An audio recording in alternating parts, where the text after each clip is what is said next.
Hi, everybody. Welcome to episode 97 of the alexeisaylepodcast. And this sounds spontaneous. In fact, Talal failed to notice that Rish was just doing his audio through the MacBook speakers rather than his own tell them that. microphone. So we're now going to have to restage the spontaneous banter that we had in the first episode, because it has to be exactly the same. So, hi Nish, thank you for coming on my podcast. It's my pleasure, Alexei. It's a quid pro quo for me going on your podcast. It was in the rider, the sale rider. Ha ha ha ha ha ha. Okay, well, that got that out the way. So, Nish, I mean, tell me all about yourself, really. I mean, just really how you got started and, the whole... I've been doing comedy for nearly 20 years now, but I got started in the, I think the lowest form of artistic expression known to humanity, the student sketch comedy group. Oh. The student... Improv? Not improv. It was sketch comedy. Right. So, where was this at? Okay. Durham University. Oh, okay. And so I started going to Edinburgh probably in 2000 and... I definitely know it was 2006. I started going to Edinburgh in 2006. And I was, I think, very lucky to kind of be in a group with a bunch of people that I still am friends with today. And like one of them, Tom Neenan, was the head writer on the MASH report and has done all sorts of work. We've done all sorts of work together. And the other one was Ed Gamble, who is a sort of the king of podcasting. Right. And I think they were like, Gamble was like much more across the professional elements of what being a comedian involved. So he knew about gigs and the circuit, and that you had to email and call people to try and get those gigs. Right. And so, I was pretty lucky to be coming in with those kind of guys. Well, it's hard to know, isn't it, whether that's like luck or, you somehow you seek out, fellow people of talent, really. You got to have a gang, I think. No, well, I always often quote the Hall of Residence at the art school in Madrid in sort of, 1918, when, Picasso P, Miro J, Dali S. I mean, it was extraordinary just on that, there's just an extraordinary coming together of talent, really, in that one institution. I mean, a huge number of artists who obviously could subsequently change the world. And so you don't know whether, what brings that about, that kind of gestalt, I suppose. It's I think sometimes the temptation is to kind of venerate the individual, right, and not necessarily appreciate that they sort of came out of a context. Like I always think about it in terms of, I was such a fan of 60s. I mean, I'm literally recording this wearing a Jimi Hendrix t-shirt. I've just realized as I look at my self-view camera, and the Beatles were sort of in competition with the Stones, and they were sort of in competition. Like Brian Wilson listened to Rubber Soul over and over and over again, and sort of was so fixated with its content that it kind of drove him to do even more sonically interesting and experimental things with the Beach Boys. And when they released Pet Sounds, it had the same sort of effect on McCartney. And the Beatles listen to Dylan, their lyrics become more sort of ambitious and introspective, and Dylan listens to the Beatles and starts playing with a full electric band. These things are everybody's always in conversation with each other. I don't know how this leads to me doing the MASH report and Ed Gamble doing off menu. I don't know. Were you Dylan or you the Beatles? Or... I don't know where this analogy leaves me and Ed Gamble. And of course I was completely alone, so I didn't have any of that. No, you had a big group. Shut up. No, there was nobody there. It was just me. I invented everything. Yes, you did, Alexei. There was nobody else there. What was the name of the sketch group? I need to know. Sorry. It was just the Durham Review. It's a student sketch group. It still continues to exist to this day. The Durham Review. Yeah. What were you studying at Durham? English literature and history. Good. But it sort of all went out of the window when I started doing it. I had weirdly such a vocational experience at university because all we did was put on comedy shows and like fly them and make the flyers ourselves, do the postering. We used to have to stand on the Royal Mile in Edinburgh trying to get people to see. That'll teach you humility. Yeah. When somebody says, I don't want a fucking flyer and it's got a picture of your face on it, that will definitely take you down a peg or two, which is probably a good thing for me. Yeah. Yeah. What was it? Somebody said a flight when I was up there this year. Somebody said to me, I can't remember what it was now. Are you interested in, Renaissance art? And I just said no. He'd never actually had that response before, really. So no, I'm not. No. How do you feel when you go to Edinburgh now and walk around the Fringe? Thank you for that, Nish. It's really I find it because I was up there. I was up there for a couple of nights this time, just doing just a doing the comic strip thing, just Q&A, which was fine, but I fills me with revulsion. I think. I mean, it's the sort of desperation really gets to me. I don't know. I mean, I'm not saying my views are valid, really. Yeah, it just makes me uncomfortable, and it's only if it's Oppenheimer. It's one of the inventors. Was it Einstein? Yeah, it said, when he heard about the nuclear bomb, if I had known what I was doing, I would have become a watchmaker.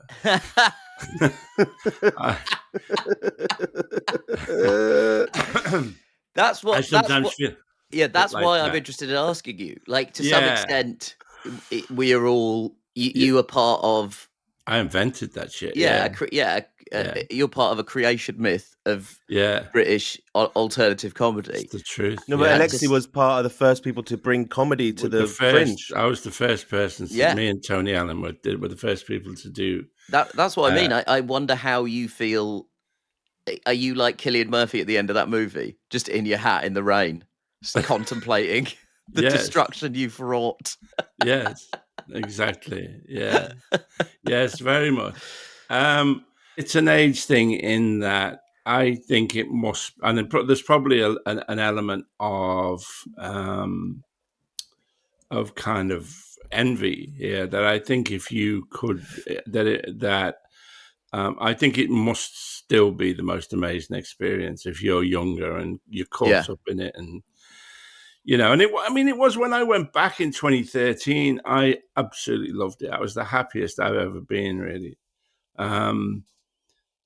I still had that. I was, because it was because I hadn't done stand up for 17 years, and just to be back in that mix, I can remember as being joyous, really. And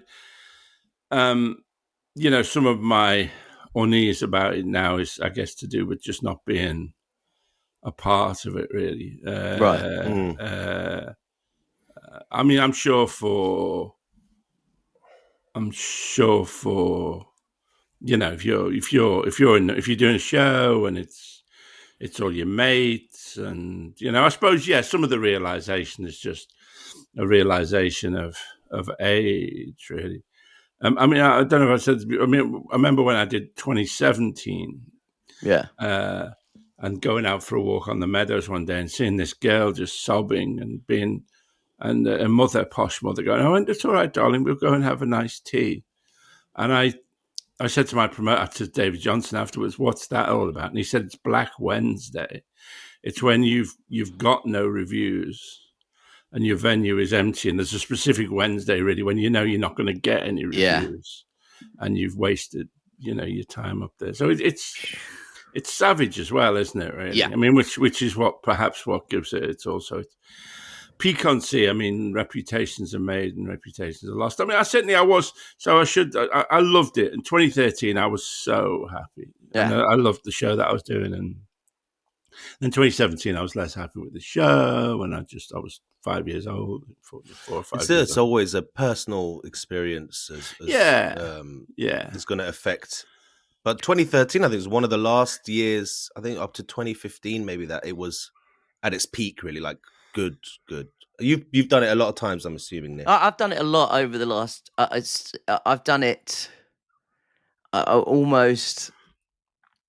I think I've done full runs there almost every year, apart from 2017, 2020, obviously, and 2022 and 3. So I in some of those years I was up there for a couple of days, but like I've done full months for most of the last 20 years, and it is like it is interesting because you kind of go through an arc with it. Like I've done it at every level it's possible to do it, really, like student stuff, free fringe shows where you pass a bucket round at the end, full whack paid venue, North Korean style propaganda posters of your face slapped all over the city, and sort of then graduating into a kind of I'm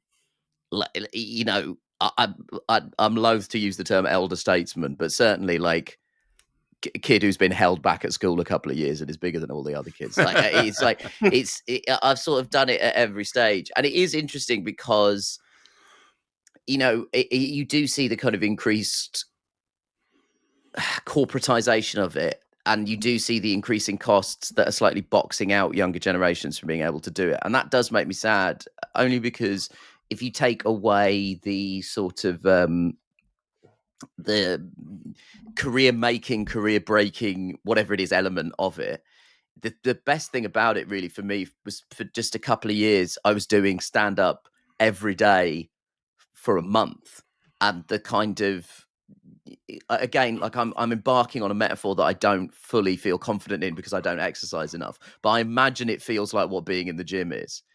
When you're in a kind of period of, there's like a period of match fitness you get, where you sort of come back in September, and the first time you do 5 or 10 or 15 or even 20 minutes after doing an hour every month, you're like, this is child's play to me. Like this is nothing to me anymore. And it definitely, I did 5 solo shows consecutively. No, 4 maybe. No, actually, it was 5. I did 5 consecutively. So every year I wrote a new hour of stand-up, and I went and did it at the Fringe. And the last 2, I then immediately took on national tours. And I think I'm not sure you'd want to do that for more than that period of time. But what I will say is the experience of doing that has like stood me in a good stead. Yeah. And probably there's a sadness about me that I'm never going to do that again, really. But so treasure these moments, Nish. I was thinking more. I'm interested in your sense, how much of a sense you have of the like legacy of alternative comedy, the kind of the legacy that you hold, and the sort of space that you occupy in British comedy, because it's it's a really important part of the evolution of the medium and the art form in this country. But does that make you feel like a museum piece when people speak about you like that? That's what I think that's the thing that I'm interested in. Well, so I when I sort of decided to go back to stand up, I first of all spent like a year with a younger just going around and watching gigs to find out how the scene had developed, really. And I did really like the way when I went, backstage in some dressing room, all the comedians would have to pretend to be excited that I was there. Standing in a row, waiting to shake your hand. That gave me tremendous pleasure. I think. Oh, I love I think it's. I mean, obviously, I think it's. I'm really very happy with where I am now because I think that my work is still innovative and is still connecting with a large audience, really. So I feel very self-satisfied about that. I mean, tremendous sense of self-congratulation that, with the dance videos and this and, particularly Sandwich Bar and Radio 4, that is still reaching a massive audience. So I feel that I'm perfect. I mean, I'm happy with that also being a kind of historical monument is fine because I think that I've moved, I've managed to move on and be as innovative in a way as that, to do new things and to be, I mean, I think there is that's, I mean, I have friends who are musicians who do like that rewind circuit. Yeah. They're happy doing it and there's an audience there, but it's not something I would, you can't really do that with comedy. No. Well, maybe you can, I don't know, but so I'm full of complacent self-congratulation about the fact that but there was a period. I think there was a period like in the 90s, we were talking when we went for a drink the other night with Sammy Aberwood. I was talking about 1990s Alexei. Yeah. 1990s Alexei was very unhappy, really, because he was very out of fashion, really. I mean, there was a period, he was hanging around the Zanzibar club in his unstructured Armani suit with Anthony Worrell Thompson. And I know that I can't, I don't know, Lawrence Llewellyn Bowen. I don't know other figures from that, Lee Dixon, and that's a great first three 1990s names that you could think of: Anthony Worrell Thompson, Lawrence Llewellyn Bowen, and Lee Dixon. That really sums up a specific version of the 1990s. That was my life. Yeah. There was a club. Who was it? One of the other Lees, the footballing Lees, that was married to. Oh God, who's the girl in Quadrophenia?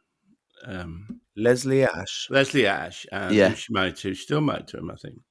Lee Chapman. Yeah. Right. Okay. He did something very funny once, though. He said, "Well, he was being interviewed. I was in there." And I think he was being interviewed by a journalist or something. And I came up and said hello. And he said, "Oh, remind me, mate, where did we play together?" Which I thought was the most brilliant. And I couldn't remember which teams he played in because I thought I should have said Leeds. And it was a very funny thing for him to say. What a great compliment on a 1990s Alexei Sayles physique.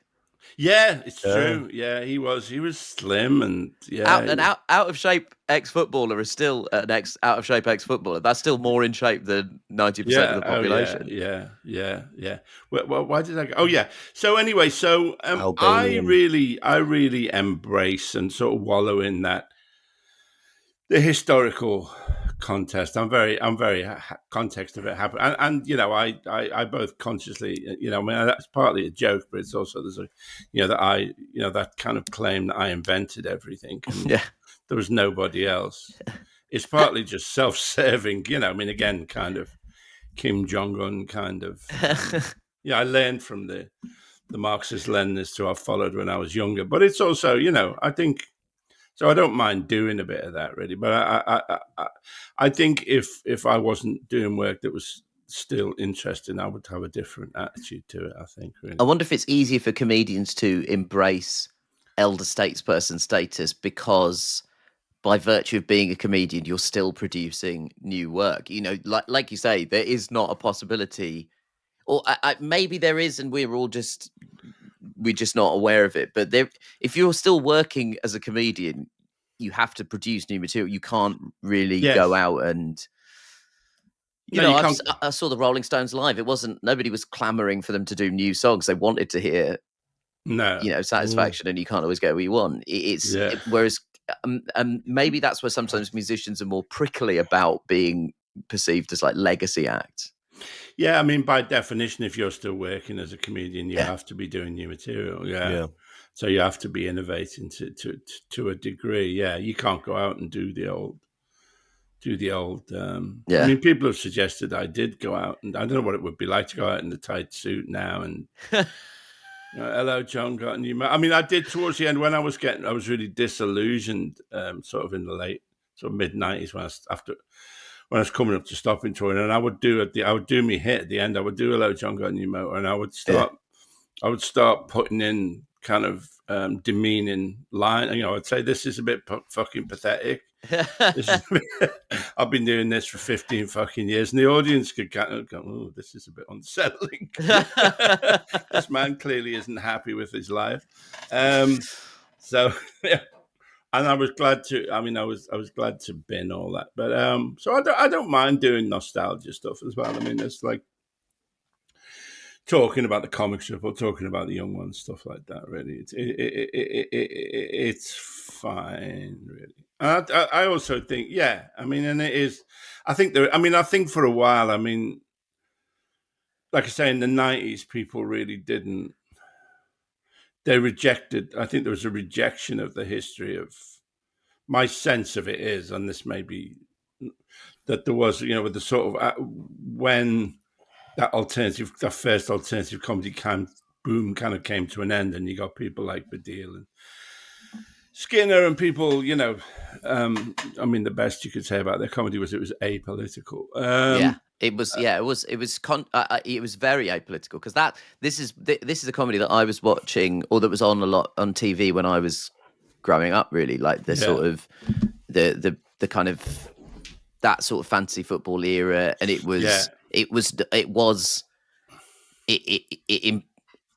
sort of seemed like it kind of didn't have a fixed political identity.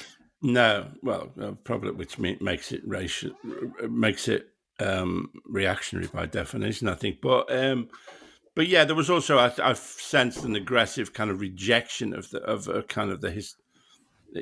history of comedy, of modern comedy, really. And so I felt like I was kind of very much out of fashion for a few years, and then I noticed that started to change in the sort of when I started to come back to comedy, really. And but it's also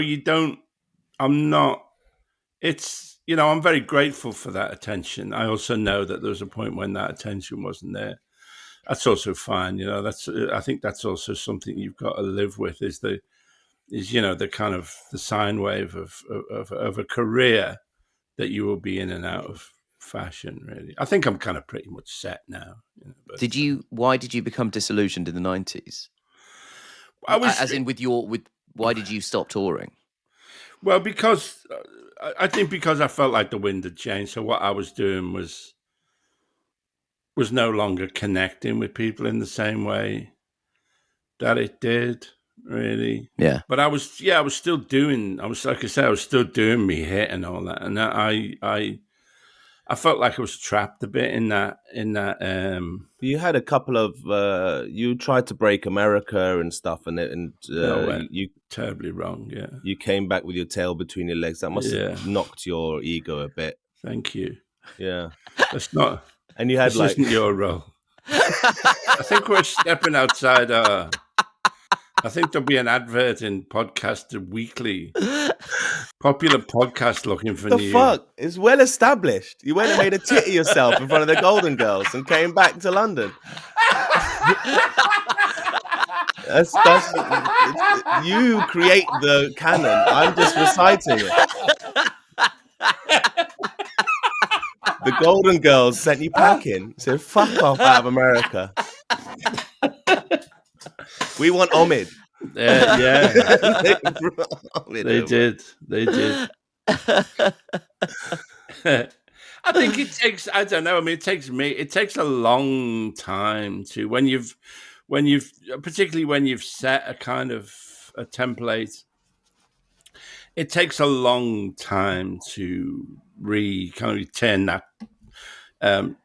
oil tanker around, as it were. My analysis is you were so like on the pulse and so underground, and that's what made you who you were. But then the 90s, you were too big. You were so famous and so successful, and then I can't imagine going back to the stage and having to like keep trying to act like you're punching up when you are like the top of the top at that point. So how? Yeah, there was a contradiction in that. Yeah, I'm still putting that ad in the podcast weekly, but I mean, I wonder, Nish, if you always been, because you're considered a political comedian, especially with the MASH report, as kind of being in everyone's homes, for a few years. That show was fucking great. But when you left the Durham Review, was that kind of your intention? Were you political in your stand-up from the beginning?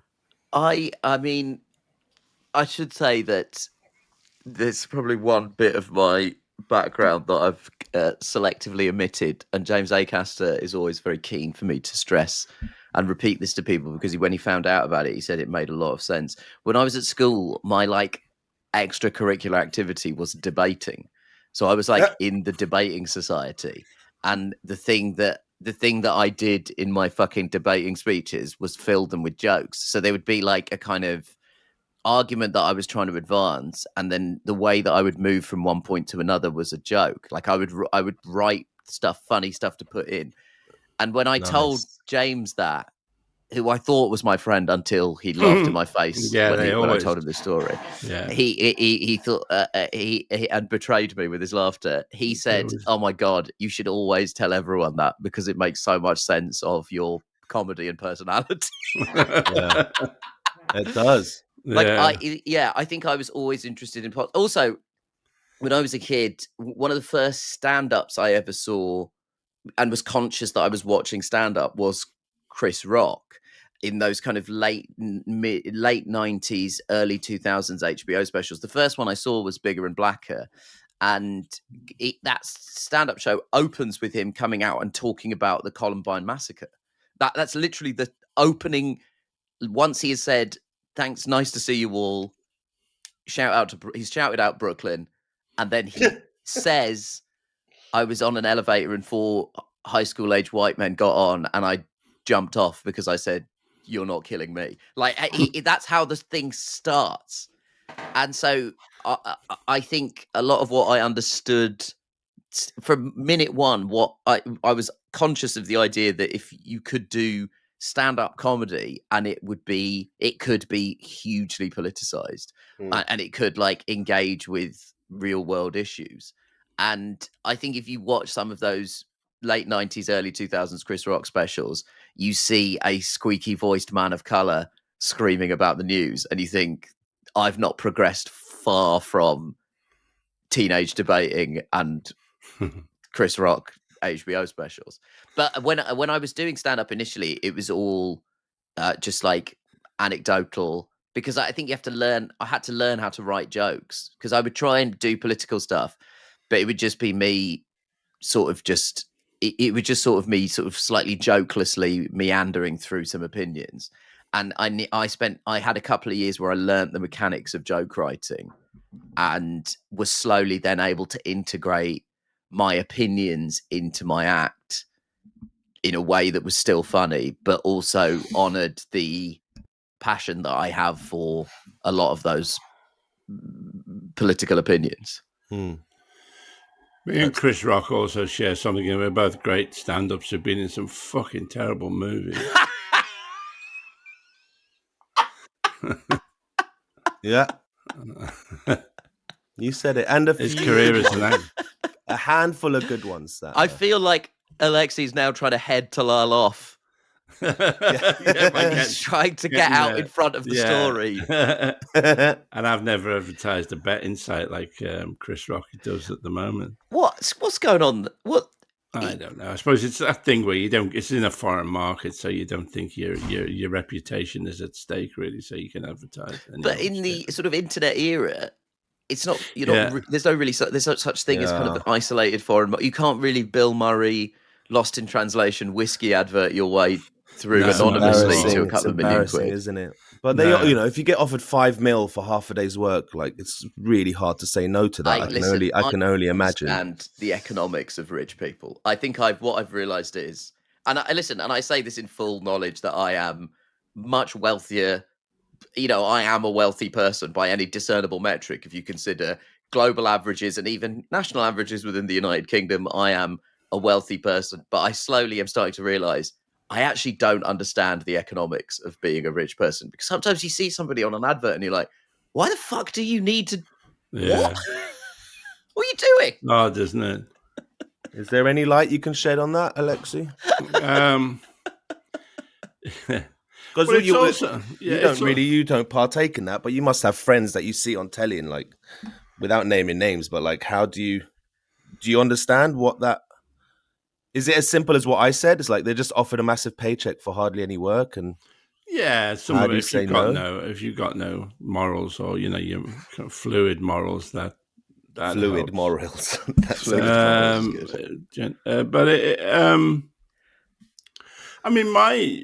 My observation of sort of rich people is that you live in a world that's,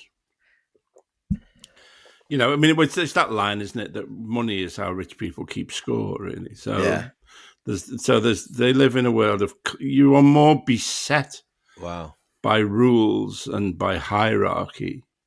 You're free of that if you're poor. The rich are continually ranking themselves, and you have to wear this kind of fucking suit at this kind of dinner, and you have to drive this kind of car, and you have to go to this kind of place, and it's a horrible kind of life, really, in some ways. If you're participating in that kind of competition of the rich, really.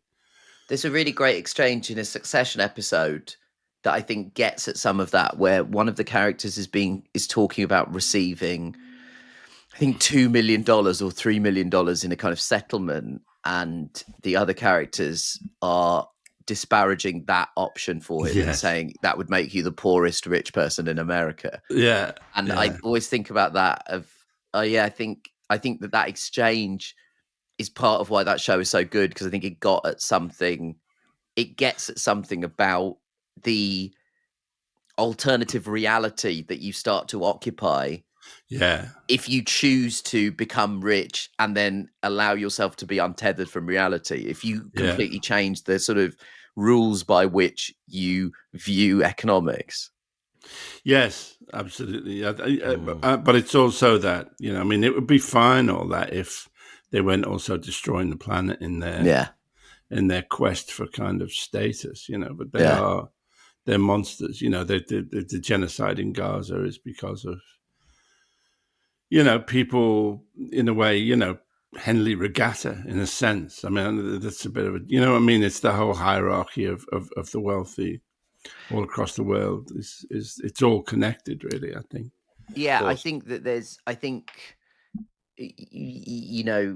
it's having this conversation on whatever it is, Thursday, after the Saturday, whatever you want to call it, protest, race riot, whatever that thing was that happened in London. Yeah. There's an important image in that, and that is the image of Tommy Robinson, Stephen Yaxley Lennon, stood next to Elon Musk on a video call, because in that moment, it's like the Trump inauguration, having the CEOs of Google, Amazon, Meta, Twitter, and it shows you everything, which is there is a kind of alliance between a kind of Christian, ethno-nationalist, white supremacist, fascistic movement and deregulated capital. Yeah. And they have the same objective ultimately, which is state smashing. And whether that's because you want to drag us back in social progress terms to the mid-19th century, or it's because you want to smash the state because there is huge financial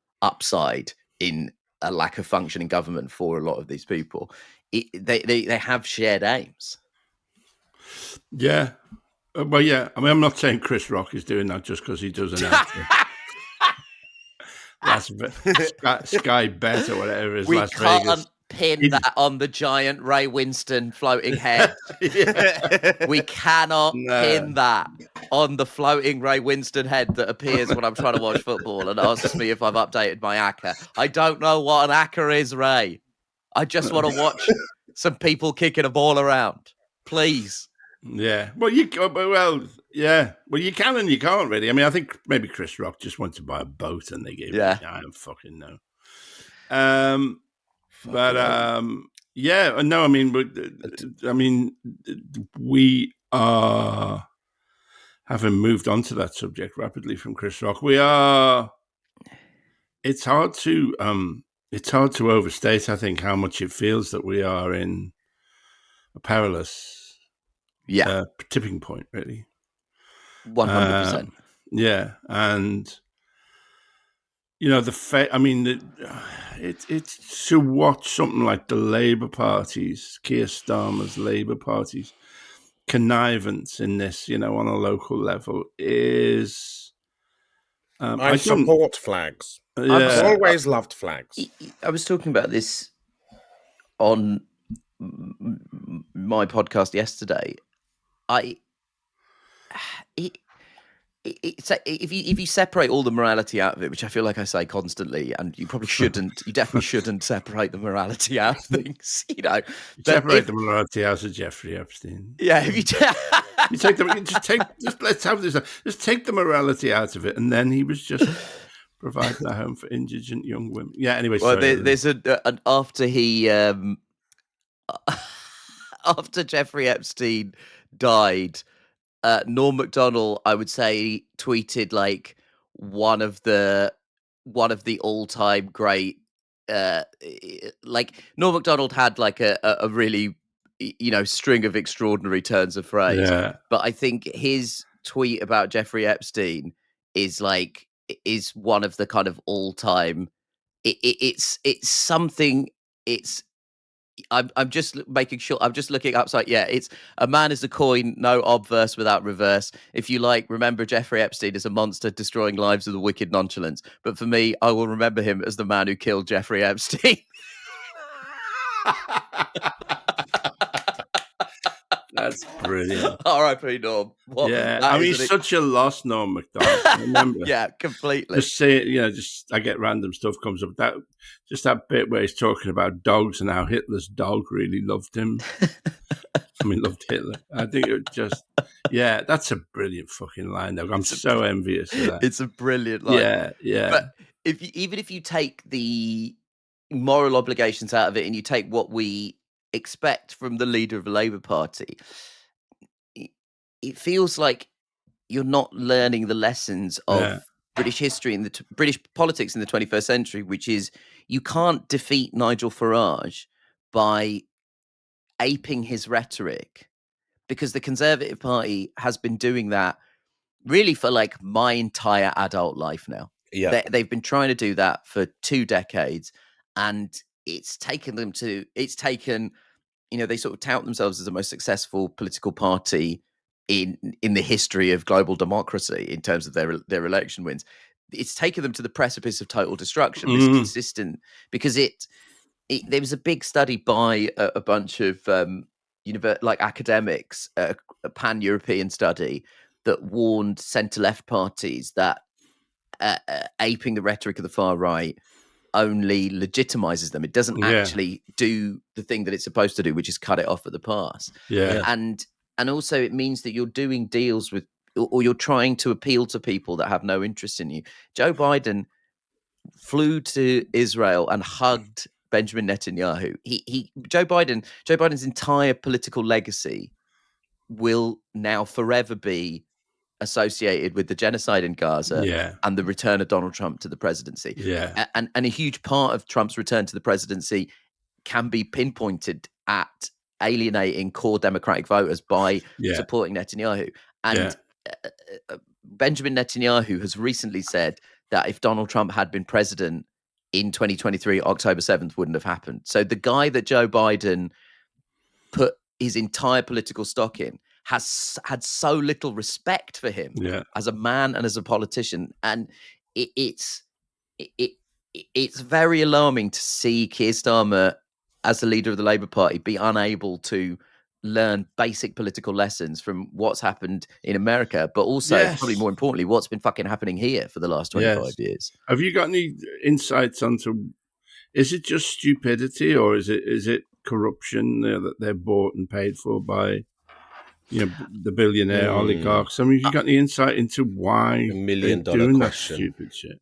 I'm going to surprise you when I tell you the Labour front bench is not in direct contact with our podcast and has not been hugely cooperative. That we've had wonderful conversations with Labour MPs, but it's probably worth noting very few of them are still part of the front bench or were part of the front bench when we had conversations with them. I honestly couldn't tell you. I couldn't tell you, it's an almost Shakespearean arc for Keir Starmer to go from being a human rights lawyer who defends peaceful protesters defacing military equipment that's going to be sent to Iraq and Afghanistan to a prime minister who prescribes a peaceful protest group as a terrorist organization. It feels like a kind of, it feels Shakespearean in its sort of tragic circularity. Yeah. I mean, my sense is, I suppose, that corruption, that the real him is, if there is an authentic him, is this guy. It's not the human rights lawyer. It was just something he was doing on the way to becoming this guy, really. Whether he knew it or not, I suspect. I came to your podcast the other Sunday. I mean, I was on it, and then I came the Sunday after you had to see Zara, Zara Sultana, yeah. How did you find that? Well, I think there's something very depressing about the idea that the Labour Party doesn't have room for someone like her in it. Yes, absolutely. Especially at a time where we're talking about, hey, how do we animate young voters? How do we talk to our electorate that is consuming most of its media through online platforms in a way that feels authentic to those platforms? Okay, so now you have here a young person who is an excellent communicator, really, really excellent speaker, and is authentic and native to the very internet platforms that you are desperately trying to get a foothold into. Mm-hmm. So you have this young, modern communicator who is trying to express progressive political ideas that you would think that I would think most core Labour voters would subscribe to, which is, addressing wealth inequality, pushing, undoing the damage done by the legacy of the Cameron and Osborne austerity project, taking a stand against a genocide happening in the Middle East, standing up for ethnic minorities and standing up for women's rights and the LGBTQIA community. I mean, this is fucking basic stuff. This is, if the Labour Party is not going to stand up for those things, then you start to question, well, what is the Labour Party for? Yeah. And again, you get into this not learning lessons thing. There's so much hand-wringing and analysis about what happened to the Democrats in the States. But a huge part of it is you cannot... the one thing I will say, we constantly talk about what we need to learn from this kind of nativist far-right project that's happened in the last decade in a lot of Western European and American countries. They never alienate their core vote. The right never, ever whacks its own base. Now, look, sometimes... listen, I'm proud sometimes. The left is maddening because of the amount of sort of infighting and the amount of time we spend yelling at each other. But in some ways, I'm proud that we actually still have progressive people still debate things with each other and still try and find, improve ourselves as a movement by arguing. Sometimes it's the most frustrating thing in the goddamn world. Whenever I see in right-wing newspapers, they're like cozy consensus on the left. I'm like, what fucking cozy consensus are you talking about? What are you talking about? Yeah. But the thing that and watching right-wing parties over the last decade, just reasonable conservatives allowing themselves to be dragged into supporting hard right nativist projects that they, every Republican, there's a quote about them talking about how unfit Donald Trump is for office. David Cameron comes to power as conservative leader in this country and he says we need to end our obsession with Europe and describes Eurosceptic conservatives as I think it's loonies, fruitcakes, and closet racists. That's Cameron's phrase for Eurosceptic conservative MPs, and then he ends up handing them the Brexit referendum. So it is a thing that I'm frustrated by. I think the right wing of politics has not done enough infighting. But what I would say we can learn from them is you never want to alienate your base. The progressive parties should not be not alienating young voters, which are a huge part. They should be animating young voters to get out. The problem with young people is that historically, they've just never voted enough in elections, right? In terms of if you're viewing it through the lens of a progressive party. So what you don't want to do is alienate the young people that do vote, because statistically they are likely to come out and vote for you. And what you don't want to do is alienate minorities of any description, because again, like, we're not naive. Like the minorities of this country are not naive enough to believe that we've always just picked the least racist party and voted for it. You know, we're not unaware of racism that is and has existed within the Labour Party, but we know about it. We know that they're less racist than the fucking other guys. So like, why you would want to alienate those people is sort of beyond me. That's assuming puzzle, isn't it? That's assuming Labour is progressive, you know. True. Which they're not anymore. You know, it's clearly they're not. Something has corrupted them. Whereas, like Lenin said, the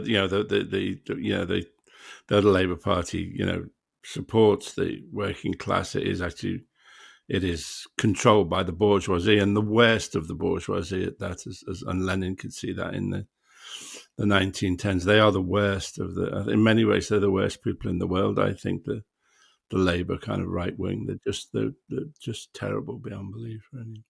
But I mean, it's also I mean, that's interesting. I mean, people sometimes say, if I was talking to, you know, let's just have a left party which replicates the right in its effectiveness. Yeah. And the trouble is, we can't do that, can we? I don't think it would work. I mean, if it would work, then fine. You know, I believe, you know, a kind of. Unfortunately, we have fucking standards. yeah. But that, I know, and it's a fucking nuisance, isn't it? To have morality, it gets in the way of, you know, of all kinds of things. And but also, I don't. It's fundamentally easier to be conservative, and part of that is because if you say anything vaguely supportive of conservative movements, there is a very sophisticated Goebbels-like propaganda operation willing to disseminate that information. I mean, you know, people wonder how Brexit happened, but if you look at the front pages of the Mail, the Express, the Sun, the Telegraph, there's been some terrific journalism done by the investigative journalist units at the Times newspaper, but the op-ed pages of the Times have just been filled with bile about immigrants and immigration. And there was this, you know, this naive idea that social media would be this new democratized space. But social media companies are owned by tech oligarchs, and they have the same agenda as Murdoch and Musk are not dissimilar people. They Musk might dress differently, and he might behave in a way that Murdoch might find crass, but they have the same basic objectives. They're the same fucking guy. Yeah. Yes, absolutely. Yeah, just, you know, it's updated technology. I think as well, if you want to be a right-wing person, all you have to do is just take the worst part of your personality and just give it free rein. Just say, I will never, you know, kind of mitigate my envy or greed, or just give it, you go, off you go, son. The darkness within us, just there you go. And then immediately you'll be a right-wing supporter, won't you? Whereas what the left is trying to do is to offer people, I think, that, you know, to be the best person they can be, but that sort of requires a bit of intervention, doesn't it? In a sense, you have to think, hang on a minute, you know, my anger is misdirected, and I don't know where I'm going with this, but you also have to, you can't. There isn't a left or progressive version of "Make America Great Again" or "Take Back Control," because they're both phrases that imply recapturing of a lost time that we have to get our country back to. David O'Doherty, one amazing stand-up and one of my great pals, used to, in kind of 2016 and 17, he did a bunch of shows about the experience of living in Ireland, but spending a lot of time in the United Kingdom working. And as the United Kingdom Brexited and started to sort of seemingly kind of embrace much more regressive political ideas, Ireland started doing things like legalizing gay marriage and allowing women to have abortions. And he had this kind of he did these shows over that period where he through various routines he talked about the sort of strange experience of feeling proud of Ireland and like feeling proud of his country, especially in contrast to the way its immediate neighbor, with whom it has obviously a historically fractious relationship, was behaving. But he had this great thing about how on the back curtain he sometimes he uses white tape and puts DOD on the back of the curtains. And at one of the shows, on the back curtain it said MIRFT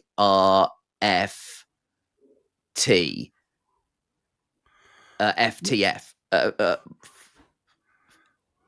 for the but anyway, it was an acronym that I don't have the ability to remember whilst also talking at the same time, but it wasn't explained through the show. And at the very end he talked about how Make America Great Again can't translate to Ireland because the history of Ireland is so miserable, and he said the only way you could do that and it was the acronym spelled out Make Ireland Reasonable for the First Time. And he was like that's partly what the premise of the routine was.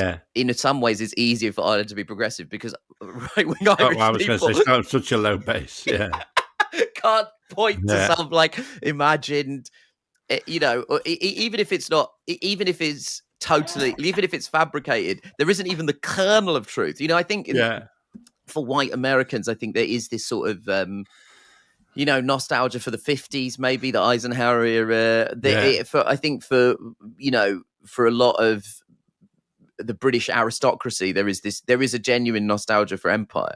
There is an idea that Britain was the center of the universe, and that is the specific time they're trying to get back to. And you can't really say that anymore. You can't just fully say that because you can't say what you really mean, which is, I wish we still owned black and brown countries. But so you sort of couch it in, we need to take our flag back, we need to take back control, and control of what is the sort of interesting question. And when you start pulling at that thread, you realize, oh, okay, it's actually a sort of the whole thing is sort of imperial white supremacist fantasy almost. Because we don't pull at that, like we just talk about like patriotic things that you're patriotic about, and none of those campaigns ever sort of go, if you were being patriotic, I mean, I think sort of I do find patriotism loosely embarrassing, but if I was being patriotic and I was really trying to think about things that make me proud to be British, the National Health Service is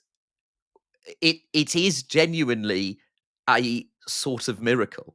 It's obviously incredibly complicated, and there was a huge amount of wrangling. It took a huge amount of effort from a lot of people. But one day, people in this country woke up, and even if they were poor, they could go and see a doctor for free. That is something that I would be really like. The Beatles, that the fact that like working class kids could go to art school in the late 50s and early 60s, form bands, and then produce a band whose tax revenues are so economically advantageous. I was just thinking, I think we could try and get back to a week. There was a week, I was thinking it was John Smith was still alive and was head of the Labour Party.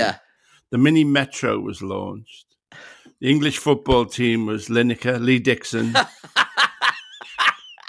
Gascoigne. Really love Lee Dixon. The only thing that's really surprised me in this podcast is the amount of affection you have for Lee Dixon. Well, I've only met him. I think I've met him twice. I've the only footballer I've ever met. I think I met Kenny Dalglish, but But he symbolizes. Do you not count Kenny Dalglish? Because no, I do. Yeah, everyone from Liverpool has met Kenny Dalglish. Yeah. You say mini metro? The mini. I'm trying to conjure a kind of a sunlit week in the history of Britain, when Britain was still an economic powerhouse. The mini metro, for a hatchback, a nippy little hatchback.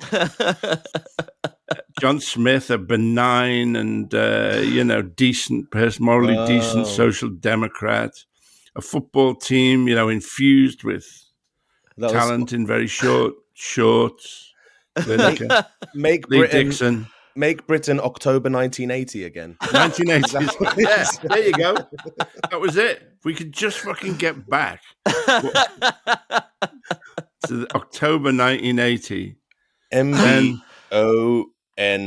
Had the Clash released London Calling? I think London Calling might have come out that year. Probably. It's a great album. Mabona would be the an acronym. Somewhere in Crouch End, Annie Lennox and Dave Stewart were working on the lyrics for, Sweet Dreams. Sweet Dreams. In a home studio in Crouch End on an 8-track cassette machine. Dave Stewart and Annie Lennox are working on the lyrics of Sweet Dreams. A young comedian called Alexei is failing to sell out the White Rock Theatre in Hastings. The mini metro is launched. Later that year, he will meet Lee Dixon backstage at Have I Got News For You? That was later. So let's aim for that, I think. There's a single week when that we reached that pinnacle of Britain, and then from then on, it's been a descent. John Smith. Let's not fool ourselves. These fucking fascists have always been around. They've just never had.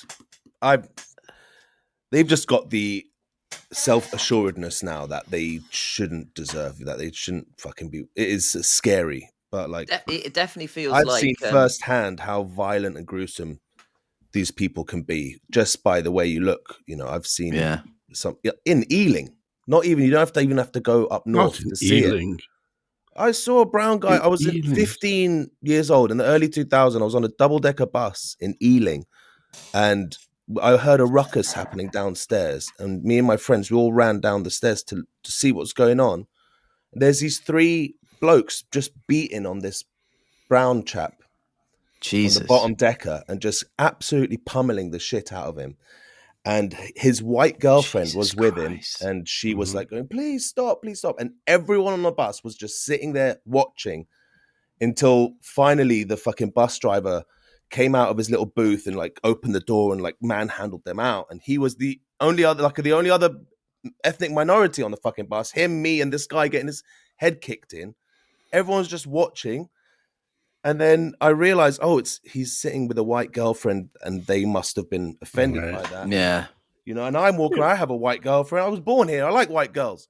And, but I have a white girlfriend. I live with her.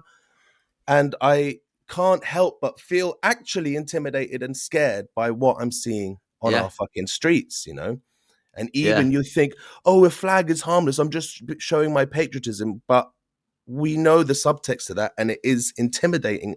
Well, and also the premise of these marches, I think, everyone's tying themselves in knots about how to talk about this without, because you have to try and persuade at least some of these people to, that this is not in their best interests. It's like Tommy Robinson and Elon Musk are not working in the best interests of the white working class in this country. That's just no, it should be self-evident, but it isn't.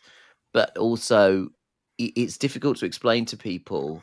I was at the Stop Trump March thing yesterday, and a guy came up to a bunch of us and was saying, "Look, I was at the Tommy Robinson March on Saturday, and I think that a lot of the characterization of it is unfair." And the thing that I was trying to communicate to him was, the intent of that, with so much talk about the Gaza marches, hate marches, this, that, and the other. The premise of those marches, the premise of why they're being organized, is to protest murdering children. Really, at its core, it is to protest the murdering of defenseless civilians, right? That's why they're there. The premise of the Tommy Robinson, what is the premise of the Tommy Robinson March? The premise of it is that immigrants are a drain on British resources at its core, and that is demonstrably and has been demonstrated on many occasions to be untrue. So if you're propagating that myth, then what is that if not racism? So whether people on the march are or are not racist, the premise of the march, the idea on which that convening of people has happened, is at its core racist. Yeah. That's a very good summation of, because sometimes you do, as you say, there are people who who are not malign, who are on that demonstration, but they're being seduced into a malign ideology, aren't they? Marx predicted all this, of course. Simple dialectical. Unfortunately, he said, I'll do the answer next week. And then he went out and died of his carbuncle. So he never came back and said what the answer was. I've got the answer. I've got the fucking answer, right? This is dialectical historical materialism says, a gradual move towards autocracy. But next week on the Das Kapital podcast, we'll do how we're going to fix it. And he never did it. He died. Shit. Listen, I'd say anything to listeners at home, this shit isn't harmless. And if you hear people talking bollocks, fascist, racist shit in the pub, it is on you, unfortunately. Have the balls to stand up and tell them. It's definitely on all of us. Shit. Yeah. It's all of our responsibility, it's a collective responsibility, because the thing is, if Farage takes power and if Reform are in charge, it's terrible for them. You look at America is suffering because, Trump can't finance tax cuts without cutting Medicaid. Poor Americans are absolutely suffering here. Yeah. I'm now also slightly distracted by imagining Karl Marx having to say, and join us next week on the Das Kapital podcast. In the meantime, will be back. Yeah. If you're HelloFresh is a great. What fucking adverts would he have? is a way of if you're spending a lot of time trying to think about how to overthrow the capitalist system, HelloFresh actually takes a lot of the stress out of meal prep. No, he wouldn't. He'd be like us. He'd never had adverts and just rely on Patreon supporters. We have to wrap. We have to get to the end. So actually, I need to promote our Patreon. This is the only advert we do on the show. Is please support this show. It's a grassroots show. We have no budget, no adverts, and we never want to have adverts. So please head to patreon.com/alexeisaylepodcast. That's patreon.com/alexeisaylepodcast to support the show. I am, in fact, because we've had a couple weeks off recently, I wanted to make up for it by finally pulling my finger out, and I'm editing episode 2 of Alexei, Lisa, and Nigel Watch the Young Ones. And so that is currently going to go on the Patreon very shortly, and it will be only for Patreon subscribers. So sign up there. Lucky people. We can't end without asking Nish a bit about his podcast, Pod Save the UK. I was going to say, is there anything you want to? Yeah, please listen to angry loners. Please listen to Pod Save the UK. A good episode to start would be the one that came out 3 weeks ago, because it features a conversation with Jen Brister and Alexei Sale. And it was a Gaza special that we did in collaboration with Amnesty International, and it was a great chat. But also had Mr. Dahdouh on there. It was an extraordinary conversation. I think to be in the presence of that man who has suffered so incredible, so many different levels, it was kind of It was really special. Really. I kind of wanted to try and fit in asking you some advice for podcasting, not podcasting, but growing an audience and stuff. But yours is like a spin-off of an American one, ours is a spin-off. And your first episode was you got to sit with Jean Favreau and as is just a spin-off. As is a spin-off show. I have no good advice about podcasting. From it's the whole thing is a mystery to me. It's sort of unfair. I'm a kind of first generation podcast listener because of my age, and you sort of I still listen to the same 10 podcasts I did about 10 years ago. Same, Mark man. Maron Fucking stopping same. podcasting is like genuinely interfering with my weekly schedule. I'm happy for the guy, but still, fuck him. Yeah. When you were at the BBC, did they He's done invite it you long to enough. shit? Did they invite you to Wimbledon? Did you have a connection with the? No, I didn't go to Wimbledon. I would have loved to go to. I love the tennis. I got one visit to the proms. Wow. At the BBC once. Wow. I've never been invited back since. Well, I don't know why I bring that up, really. I just thought because you had this successful show on the BBC for years, they might have. My relationship with the BBC whilst I was hosting that successful show was a little. Was it? They sent me a thing the other day. It was from something like the environmental comedy unit. Yeah. And it's a division of the BBC or something that I think is supposed to wring humour out of environmental issues, and they wanted me to come down to the Wellcome Institute and do a kind of speed dating thing. There'd be drinks and canapes, and then I'd sit with a variety of ecological influencers and talk about how we could advance ecological issues. I mean, I would just say your monopoly capitalism is the root of all evil. Next. So I don't think it, but it just made me laugh that they've got this, whatever the fuck it. Also that they invited me to it. I've been at the BBC. Did you have a staff pass? I never had a staff pass. No, I've never had a staff pass. I've never ever. Yeah, you did. Yeah, that's right. But I've never ever had to not argue my way into the BBC to do my own show. Every week. I mean, when I was doing stuff, it was like, I'm recording. Yeah, you're not on the list, mate, Mr. Doyle. It was funny. Because there was a point where I was actually even like before the TV show when I used to host a radio show for them, and so it was like it would run sort of 12 weeks of the year, and it was like 3 months of my year really, and no pass. No way, man. If they can, they bring you on as freelance rather than staff. Yeah. Well, my years at the BBC consisted of getting shouted at for things that weren't in my control, listening to Paul Daniels being casually racist, and watching dancers sexually harass each other on Strictly. Oh my God. Jesus Christ. Pretty standard. Yours sounds way better. Still, is it an institution worth defending? I still defend the BBC. It's really important. It's like an abusive marriage. Tim Davey comes around and says, "You're fucking fat. You're not going out wearing that, are you? Mark off. This food tastes like shit." Yes, Tim. Thank you, Tim. Yes, Tim. All right, Nish, thank you very much. It was fantastic. I think we really covered some interesting ground there. Thanks, everybody. Nice to see you both. See you soon. That was really nice. Bye. Free Palestine.